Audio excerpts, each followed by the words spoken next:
Hello everybody, and I am gonna do the whooping cough.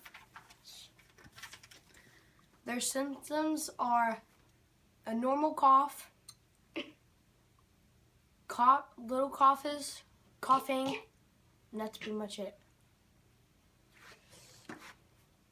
And it is deadly if you have already stuff problems with yourself. And whooping cough is just like a virus. Hold on. And is also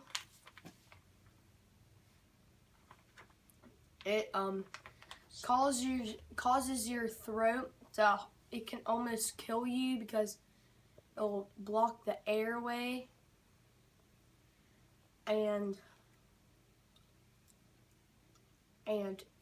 the cure is to get vaccinated before, but there's no cure to it. You just have to wait it through. And that is pretty much it.